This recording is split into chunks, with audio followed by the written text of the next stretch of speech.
During the last 3 recessions, employees in certain departments were 40% more likely to be laid off than others. The difference wasn't about performance or seniority. It was about how their role connected to the company's immediate survival. Understanding this difference could change how you think about your own position. When a recession hits, companies divide their workforce into 2 categories: revenue generators and cost centers. Revenue generators directly bring in money. Sales teams, account managers, product developers who ship what customers buy.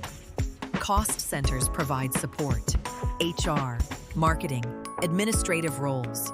Both are important, but when cash gets tight, companies protect the people who keep money flowing in right now.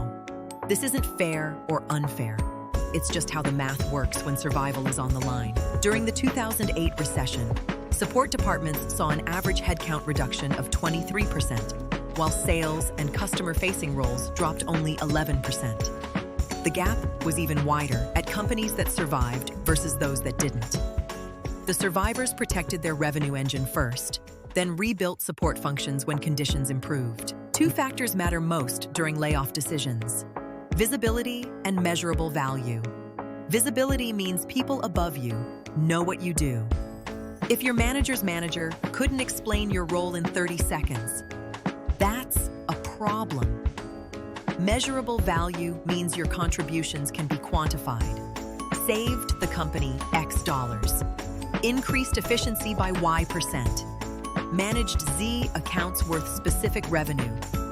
Vague contributions like team player or hard worker don't protect you when spreadsheets determine who stays. Take 2 marketing managers at the same company during a downturn. Manager A runs brand awareness campaigns, important for long-term growth but hard to measure immediately. Manager B runs lead generation that feeds directly to sales with tracked conversion rates. Manager B can show that every dollar spent returns $3 in closed deals within 60 days. When cuts come, Manager A's team gets reduced by half. Manager B's budget actually increases because the ROI is undeniable. Many people make the mistake of assuming good work speaks for itself. It doesn't. One approach some people take is keeping a simple monthly log of wins with numbers attached. Launched a feature used by 5,000 customers. Reduced processing time from 3 hours to 45 minutes. Trained 12 new hires who are now productive team members. When budget discussions happen, managers fight hardest for people whose value they can easily defend with data. Your manager needs ammunition to keep you. Research from organizational behavior studies shows that employees with working relationships across 3 or more departments are 34% less likely to be included in layoff rounds. The reason is simple: more people notice if you're gone. When multiple teams would feel your absence, you become harder to eliminate without disrupting operations. Waiting until a recession to build relationships is too late. Some people make it a habit to help other departments solve small problems throughout the year. Answer a question from the finance team. Help onboard someone in operations. Share useful data with product. These aren't grand gestures. They're small deposits in a network that pays dividends when decisions get made about who's essential and who's expendable. An IT specialist at a retail company spent 6 months helping the merchandising team build better inventory reports, even though it wasn't technically his job. When the 2020 downturn hit, IT was restructured and outsourced. But the merchandising VP specifically requested this specialist be moved to her department instead of let go. His technical skills mattered, but the relationship and context he'd built made him irreplaceable to her team's operations. Even with perfect positioning, layoffs sometimes hit anyway.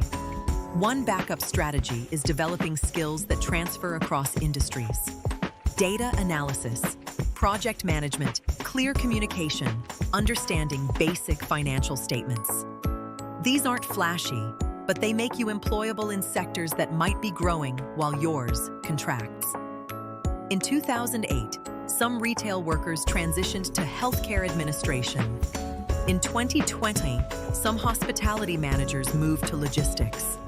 The underlying skills were similar, even though the industries weren't. According to Federal Reserve data, 63% of Americans couldn't cover a $500 emergency without borrowing. During recessions, the people with 3 to 6 months of expenses saved have fundamentally different options than those living paycheck to paycheck. Financial cushion isn't just comfort. It's leverage to make better career decisions under pressure. Some people build small side income streams while employed, not to get rich, but to create a buffer. Freelance work in your field. A small service business. Investing in skills that could generate income if needed. The goal isn't replacing your salary. It's knowing you could cover groceries and utilities if the main income disappeared tomorrow. That psychological security changes how you show up at work and how you negotiate when times get tough. No one can predict exactly when recessions hit, but there are warning signs. Your company missing quarterly targets, hiring freezes, delayed projects, budget reviews happening more frequently. When you notice these patterns, that's the time to update your resume, refresh your network, and document your recent wins. Not out of paranoia, but out of preparedness.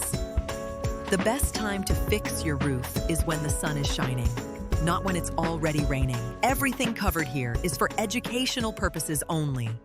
This is not financial advice. Every situation is different. Consider speaking with a licensed financial advisor before making any major money decisions.